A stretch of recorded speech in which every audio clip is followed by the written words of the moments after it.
తాకట్లో ఉన్న మీ బంగారాన్ని విడిపించి ఆ రోజు ఆన్లైన్ రేటుకి కొంటాం. Sharma gold company. కరోనా ఈ పేరు చెబితే ఇప్పటికీ వెన్నులో వణుకు పుడుతుంది. ఎందుకంటే అది సృష్టించిన మారణ హోమం ఇంకా కళ్ళ ముందు కదలాడుతూనే ఉంది.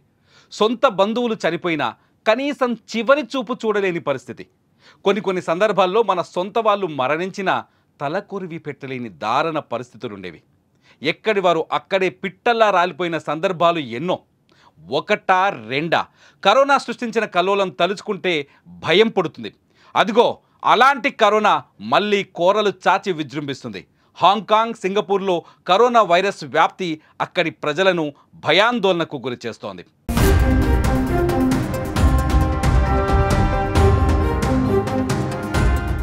ఆసియాలో మళ్ళీ కరోనా వేవ్ మొదలైంది. సూచనలు కనబడుతున్నాయి.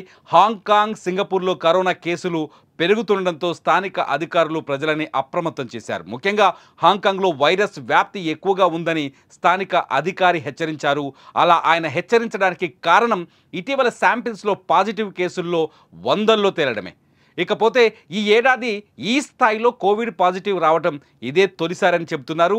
మే 3తో ముగిసిన వారంలో 31 కోవిడ్ మరణాలు నమోదయ్యాయని, ఈ ఏడాది ఇదే గరిష్ట సంఖ్య అని అధికారులు తెలిపారు.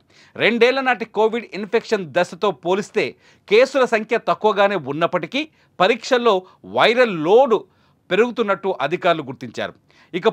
ఇక పొరుగున ఉన్న సింగపూర్లో కోవిడ్ కేసులు పెరుగుతుండటంతో అధికారులు అప్రమత్తమయ్యారు. దాదాపు ఏడాది తరువాత అక్కడి ఆరోగ్య శాఖ కేసుల సంఖ్యను తాజాగా వెల్లడించింది.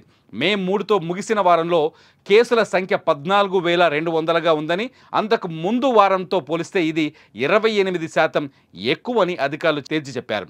దీనికి తోడు ఆసుపత్రుల్లో చేరుతున్న వారి సంఖ్య కూడా 30% పెరిగిందని చెప్పుకొచ్చారు. జనాభాలో తగ్గుతున్న ఇమ్యూనిటీ కారణంగా కేసుల సంఖ్య పెరుగుతూ ఉండొచ్చని అధికారులు అనుమానిస్తున్నారు. ప్రస్తుత వేరియంట్ల వ్యాప్తి సామర్థ్యం గతంలో కంటే ఎక్కువ లేదని కూడా చెబుతున్నారు.